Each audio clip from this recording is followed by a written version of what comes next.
en Portugal, en Espagne, les croisades, presque les croisades, ils ont tué presque 1 million de juifs en Europe. Et quelle récompense le communisme, ce qu'il a fait dans le monde. Il faut être réaliste que on a souffert. Et on continue à souffrir parce qu'on est juif. Alors la question se pose, quelle récompense ils veulent? Vous imaginez Hitler venir demander lui aussi une récompense? C'est impossible. Et Akash Baruch va faire la souka. Pourquoi la souka? Et à la fin, qu'est-ce qu'ils vont faire? Ils vont construire la souka dans le plat, sur les terrasses, et ils vont donner un coup de pied à Kadosh Baruch Hu. C'est quelque chose qu'on ne peut pas comprendre. Mes amis, il faut savoir une chose. Le Mashiach, il va venir, ça va être le jour du grand jugement. Hachem, il va juger même Abraham, Yitzhak et Yaakov. Donc ça va être le grand jugement. Même les tzadikim vont être jugés. Et de ce jugement-là, tout le monde a peur. Et ça va se passer. Donc ça veut dire que, bien sûr,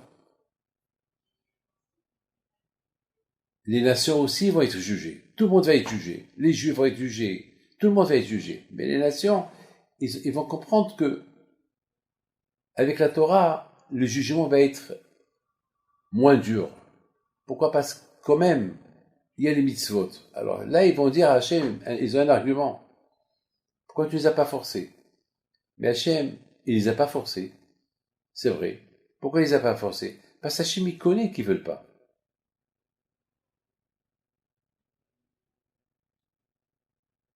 Hachem, on ne joue pas avec lui. Il sait qu'ils ne vont pas l'accepter. D'ailleurs, où sont tous ces gens-là qui ont fait Teshuvah avec Abraham, Yitzhak et Yaakov? Vous savez qu'Abraham, Yitzhak et Yaakov, ils ont converti des centaines de milliers de personnes. Où ils sont? Où ils sont? Abraham, Yitzhak et Yaakov, ils sont morts? Eux aussi, ils sont morts, spirituellement. Ils sont partis. Où ils sont? Regardez, mes amis.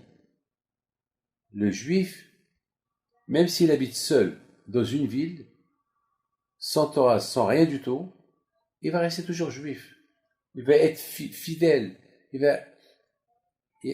va se sacrifier pour le judaïsme. On raconte une histoire sur le Gaon de Vilna. Le Gaon de Vilna, il n'avait pas de lulav et de etrog. Et lui, parce qu'il y avait un problème que les étrogim ne sont pas arrivés à Vilna. Peut-être à cause des guerres ou à cause, je ne peux pas vous dire, mais il y avait pas. Alors, ils ont tout fait pour essayer d'avoir un etrog. Ils ont envoyé partout en Russie pour essayer de trouver un etrog pour le Gaon de Vilna. Et finalement, il y avait quelqu'un qui est venu d'un endroit où il y avait des etrogim, un très beau etrog, et c'était presque le seul. Alors, ils lui ont demandé, ça ne te dérange pas? Et lui, il n'est pas de Vilna. De venir prier avec nous pour que et vous donner ce etrog au Gaon de Vilna, et on vous paye tout l'argent, ce que vous voulez, n'importe quelle somme d'argent. Il a dit non, je peux pas. Tout d'abord, je suis obligé de passer les fêtes avec ma famille. J'étais en voyage depuis longtemps. Et là, je peux pas, et en plus, le etrog, je peux pas lui donner. Donc, ils ont essayé de tout faire. Dis le prix et nous on te donne. Et il a dit, écoutez, je vous comprends, je suis prêt à faire un gros sacrifice et de vous donner le etrog et de passer la fête avec vous pour que je puisse faire la bracha, mais à une condition. Je veux le Gan Eden, le Olam Haba du Gaon de Vilna. Je veux son Gan Eden. Voilà. Je veux pas d'argent. Je veux le Gan Eden. Alors, eux maintenant, ces émissaires-là du Gaon qui sont partis à la recherche d'un etrog, ils savent pas quoi faire. Ou ils disent oui, ou ils disent non. Sinon, toute la ville de Vilna, elle va passer la fête de Sukkot sans etrog. Et la fête de de la souka sans lulav, sans etrog, c'est pas une fête. Ils ont le lulav, ils ont la harava, ils ont le hadas, mais il n'y a pas le etrog. Parce que le lulav, il pousse dans les palmiers, la harava, il pousse à côté des rivières, partout. Le hadas aussi pousse un peu partout. Mais l'etrog, non. Il faut qu'il vienne des pays chauds. Et même, il faut qu'il soit pur. Ils ne savent pas quoi faire. Alors ils ont dit, nous on s'engage à ce que le Gaon de Bina, il te donne Olam Haba à lui. Ils ont fait un papier. Il manque maintenant que la signature du Gaon. Ils sont venus chez le Gaon, tout le monde est arrivé. Ils sont arrivés à la maison, ils mettent le etrog sur la table. Le gars, il voit le etrog, il dit, mais ça, magnifique, j'ai jamais vu un etrog pareil. Comment vous me l'avez acheté? On l'a pas encore acheté, mais on a fait un deal avec ce monsieur, c'est lui le propriétaire. Il est prêt à vous le donner, mais il veut votre Olam Haba. Il le regarde. Il regarde le etrog. Il regarde ses émissaires. Il voit le papier qui était posé sur la table. Je sous-signe, moi, tel et tel, avoir accepté à donner mon Olam Haba à tel et tel pour un prix de mon Olam Haba. Il regarde le etrog, il regarde le monsieur, il lève les yeux vers le ciel. Vous savez que le Gaon de Vilna, une fois il est venu chez lui, il y a un avis pour étudier la Torah, et il a dit à Eliyahu, merci beaucoup pour la proposition, mais je ne veux pas étudier la Torah avec toi, parce que je veux comprendre la Torah tout seul. Avec toi, ça va être facile. Une fois, le Gaon de Vilna, sa sœur, elle est venue le voir, après 22, 23 ans qu'elle n'a pas vu, ou plus. Elle tape à la porte. Il ouvre la porte, et dit, je suis ta sœur. Ah, ma sœur, ma sœur, ma sœur. Oh là là, quelle joie, quelle joie, quelle joie. Il lui dit, ma sœur, ça va, tout va bien. Bon, Hachem, tout va bien, je suis de loin te voir. Ma sœur, tu m'excuses. On aura beaucoup de temps à discuter dans l'autre monde. Dans ce monde-là, on n'a rien à se dire. Dommage pour chaque seconde de Torah que je vais te perdre. Mais il y a ma femme. Tu peux discuter avec elle. Reste avec elle le temps que tu veux. Mais moi et toi, merci beaucoup. Tu m'excuses, je peux pas je peux pas parler avec toi. Voilà le Gaon de Vilna. Imaginez-vous qui était le Gaon de Vilna. C'est la folie, c'est la folie. Je peux vous raconter des histoires sur sa grandeur inimaginable. Chaque seconde à lui, c'était la Torah. Il dormait que 2h11 la nuit, avec des minutes. Une fois, il a dormi quelques minutes de plus, il avait de la peine. Une fois, quelques années plus tard, il a dormi que 2 heures. Il était content qu'il a récupéré les 11 minutes qu'il a dormi en plus il y a quelques temps. Pour vous dire que sa vie était calculée. Chaque seconde de sa vie était calculée. Une fois, ils ont demandé à Rahami Vologine, qui était son élève, il a traversé une rivière. Une fois il est arrivé de l'autre côté, il a fait le Gomel. Alors vous savez, le Gomel, on fait le Gomel une fois lorsqu'on a été sauvé d'une mort, on fait le Gomel. Et on fait, merci Hachem que j'ai eu un miracle ici. Ils lui ont posé une question. Ils lui ont dit, mais on sait que jamais tu as traversé cette rivière et jamais tu as eu un miracle ici. Pourquoi tu as fait, merci Hachem que tu m'as fait un miracle ici? Il a répondu, parce que ici, la mer du Gaon de Vilna, elle a traversé la rivière et la barque, elle a coulé miraculeusement, elle était enceinte du Gaon, elle a survécu. Ils l'ont sauvée. Alors si la mère du Gaon elle est morte, c'est que le bébé qui était dans son ventre aussi, il serait mort. Il serait mort, ben moi je serais pas là pour étudier la Torah avec le Gaon, parce que le Gaon ne serait pas né. Donc merci Hachem que la mère du Gaon elle n'est pas morte. Le fait qu'elle n'est pas morte, le bébé qu'elle portait dans son ventre, il n'est pas mort. il est né et il est devenu mon rabbin. Et c'est grâce à lui que j'ai eu gâteau. Donc, le miracle, c'était aussi pour moi que j'ai pu étudier la Torah chez le Gaon. Alors maintenant, le Gaon, il réfléchit. Qu'est-ce qui va se passer? Je donne mon alamaba, je signe le contrat ou non? Et à la fin, il prend le stylo, il signe. Il dit, voilà, je te vends, si j'ai un alamaba, je te le vends. Je ne sais pas si je l'ai. Mais si je l'ai, je te le donne. Si je l'ai pas, je l'ai pas. Mais si je l'ai, voilà, je te donne. Je t'ai signé le papier. Il était heureux, il était content. Vous savez ce qu'il a dit, le Gaon? Il a dit, Hachem, je vais recommencer tout à zéro. J'ai plus d'alamaba. Maintenant, à partir de maintenant, je vais commencer à te servir comme si viens de naître. Ça, c'était le Gaon de Vilna. Vous voyez ce sacrifice-là? Est-ce que quelqu'un peut faire un sacrifice comme ça? Non. Mes amis, Hakadosh Baruch Hu, il a donné aux nations la mitzvah de Souka. C'est quoi la mitzvah de Souka? La mitzvah de Souka, on l'a fait dans la rue. C'est un sacrifice. C'est une mitzvah qui est petite, elle coûte pas cher. Mais le contenu de la mitzvah est très dur à respecter. Est très très dur à respecter. Dans cette souka-là, c'est la base de la Emouna. Parce qu'on a la Emouna qui est Abraham, il y a Yitzhak, il y a Yaakov. Mais est-ce qu'on les voit? On les voit pas. Mais on a les Emouna qui sont là. La souka, c'est la Emouna, c'est le bitachon. On quitte la maison, on sort dehors. La mitzvah en elle-même, elle coûte pas cher. En elle-même, elle est facile à faire. Mais le contenu, il est très...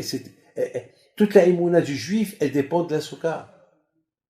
C'est-à-dire, je rentre dans la souka, et on me dit, hé, monsieur, c'est quel jour aujourd'hui? C'est le 5e jour. Aujourd'hui, c'est le jour de Aaron Cohen. Aaron Cohen, tu le vois, c'est mon invité d'honneur. Non, je le vois pas, mais il est là. Mais c'est dur. Mais c'est ça la émouna. La émouna, il y a Hachem qui est là. Abraham, il est là. Yitzhak, il est là. Yaakov, il est là. David Amelech, il est là. Demain soir, c'est quoi? Demain soir, c'est Hosha'an Rabbah. Demain soir, c'est David Amelech. Est-ce qu'il est là, David Amelech? Ben, il est là, et je ne le vois pas. Vous savez, une fois, ils ont posé la question à Rabbi Haïmi Brisk. Ils ont dit, Rabbi, imaginons qu'on fait la Séouda à la Souka de David Amelech, et on voit David Amelech. Qu'est-ce qu'on va devenir? Qu'est-ce qu'on va faire? Il a dit, si on a le zérout de voir David Amelech, on va brûler. Mais il est là, et on ne brûle pas. Et on est avec lui, on est avec Dieu. Les amis, c'est ça le mitzvah que Hachem a donné aux nations. Les nations, ils ont fait la souka dans les terrasses, pas en bas. Pourquoi dans les terrasses? Ben parce qu'ils ont cru que le fait d'être sur la terrasse, ils vont être proches du bon Dieu. Eux, ils ont commencé, voilà.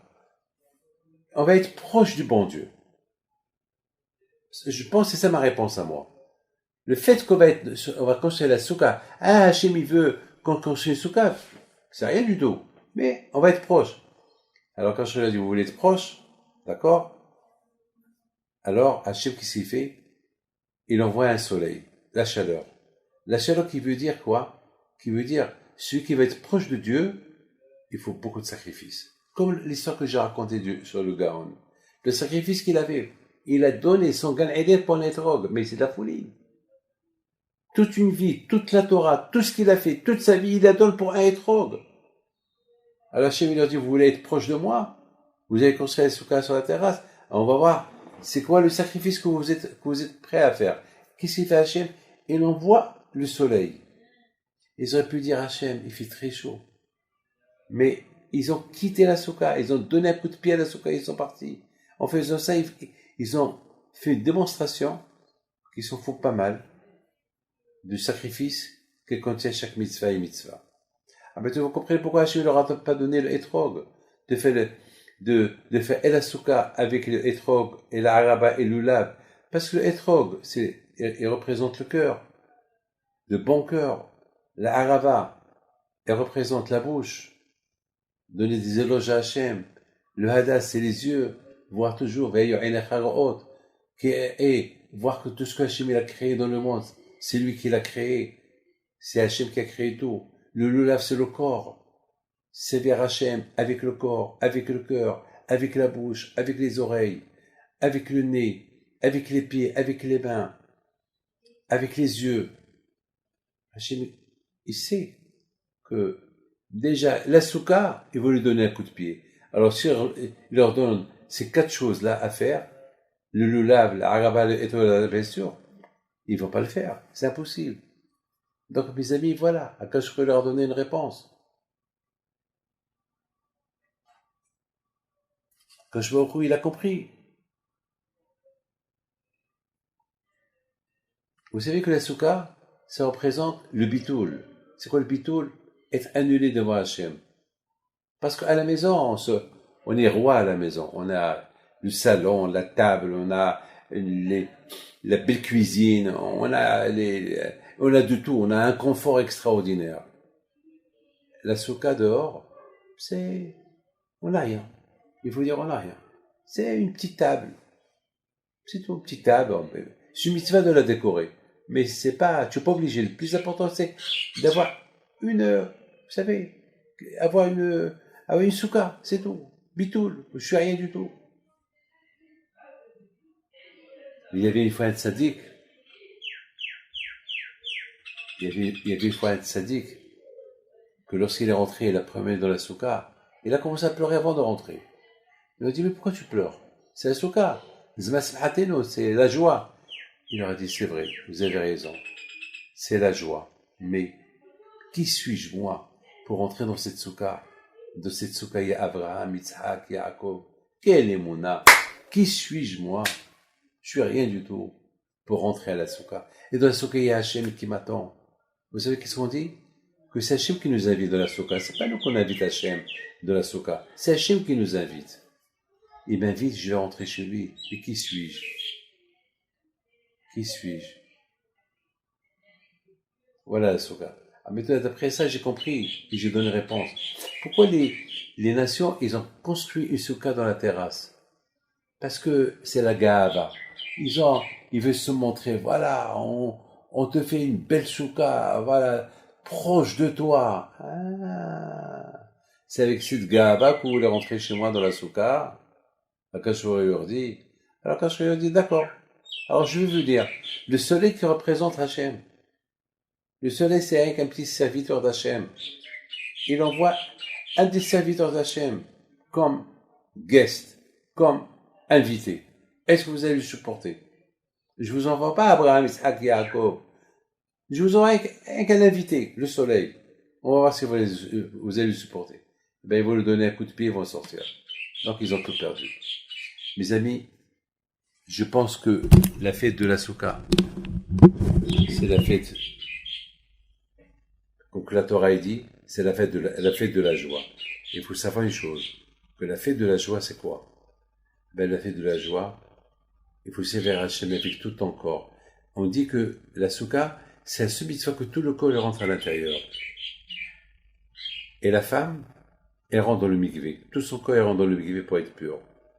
Et nous, c'est la Souka qui nous rend purs. Alors, on m'a posé des questions. Je comprends le mikvé.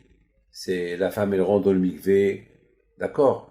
Elle est entourée de l'eau. Mais nous, dans la Souka, il y a une porte. Il y a, comment on peut dire que la Souka, on compare la Souka au mikvé qui nous purifie. Et le fait qu'on est avec Hachem, alors j'ai dit déjà on est pur par rapport à Kippour. Parce qu'on dit qu'il va y avoir Mazécha Perlechem. Le jeu de Kippour c'est comme un mikvé. Mikvé Israël, comme il dit à Akiva, quand je nous purifie à Kippour comme le mikvé qui purifie la femme et l'homme lorsqu'ils rentrent dans le mikvé. Alors il dit que le mikvé, que Kippour c'est comme un mikvé. Alors j'ai dit, c'est la raison pourquoi la souka, elle est pure. Pourquoi? Parce que déjà, on est sorti du mikvé du Yom Kippour, et du mikvé de Kippour, on rentre à Sukkot. Donc et Sukkot, c'est comme une petite boîte, c'est comme un mikvé que on se trompe. Et d'autre côté, pourquoi on fait la souka? Zechel et Ananikavot, pour se rappeler des 7 nuées. Et les nuées, c'est de l'eau. C'est de l'eau. Et toute la fête de Sukkot, on prie pour l'eau. Donc c'est la fête de l'eau. Donc c'est la joie.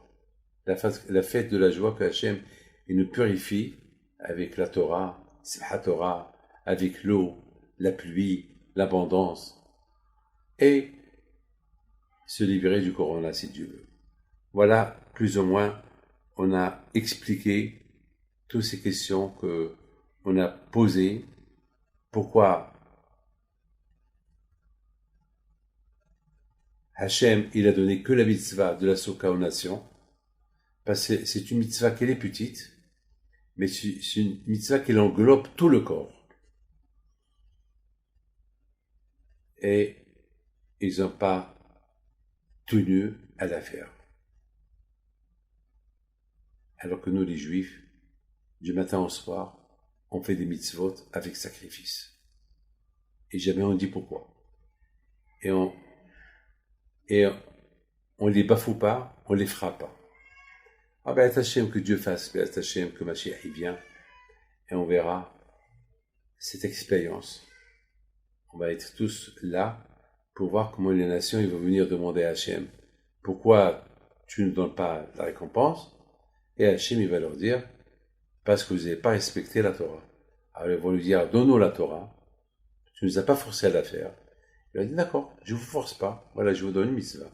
Oui, c'est vous qui voulez faire. Alors voilà, je ne vous force pas, faites-la.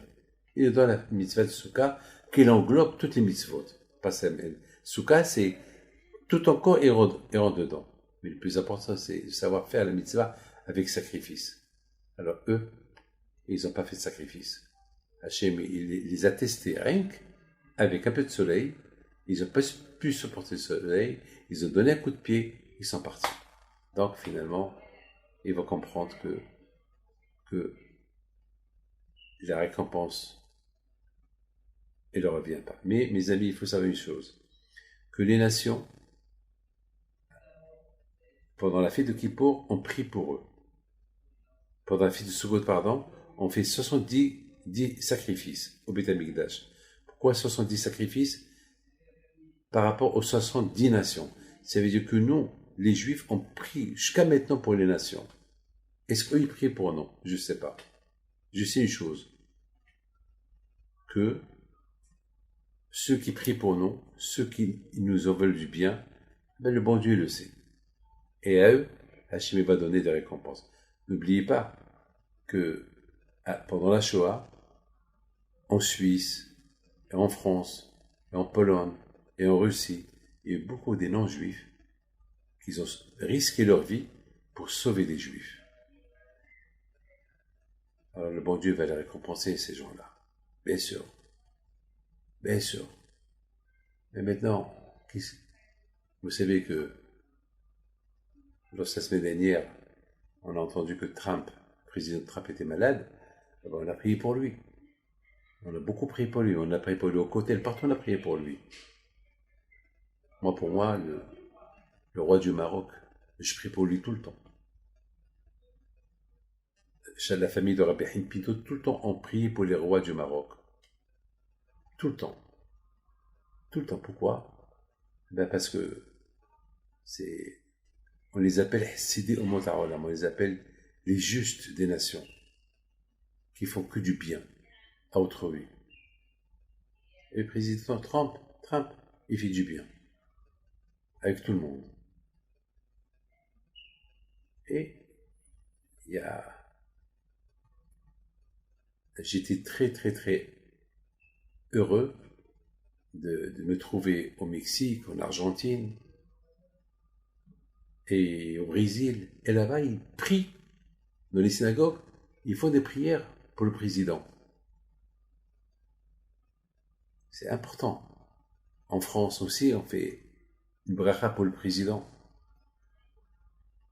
C'est très important. Là où on est aujourd'hui, bien sûr, lorsque je vous ai dit les nations, je ne parle pas des nations d'avant, qui étaient sans religion, sans rien. Aujourd'hui, les nations d'aujourd'hui, grâce à Dieu, ils ne sont pas mauvais.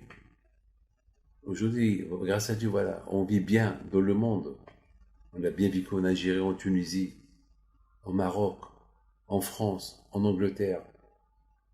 Bon, toujours il y a des antisémites, mais en général, les nations, ils sont bons.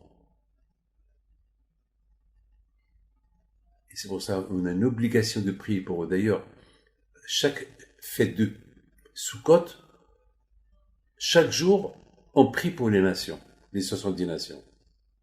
Comme qu'on faisait au Beth Amikdash. On faisait 70 sacrifices pour prier pour les 70 nations. Aujourd'hui, il n'y a pas 70 nations, il y a plus. Parce qu'aujourd'hui, il y a beaucoup de nations qui se sont un peu divisées. En Amérique, il y a 52 nations.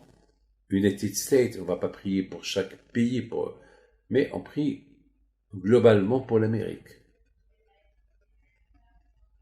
Les nations d'aujourd'hui, grâce à Dieu, grâce à eux, on a des synagogues, on a tout. Là où vous allez en Europe, il y a des synagogues. En Allemagne, aujourd'hui, c'est plus l'Allemagne d'avant. Donc, on prie pour l'Allemagne d'aujourd'hui. Parce que grâce à Dieu, elle aide les communautés juives en Allemagne. Donc, tout ce que je vous ai dit sur les nations, je parle des nations d'avant. Les nations qui étaient idolâtres. Mais les nations d'aujourd'hui, ils sont... Lorsque Mashiach va venir, si Dieu veut, ben, le bon Dieu il va leur donner la récompense aussi. Ceux qui nous ont aidés à Hachem, eh ben, il recevra sa récompense. Mais celui qui a été contre le bon Dieu, je ne sais pas quelle récompense il va recevoir. Peut-être il fera teshuva, il fera pénitence. Que le bon Dieu vous protège, vous donne la santé, la joie et la prospérité. Amen, Kerason, et bonne fête.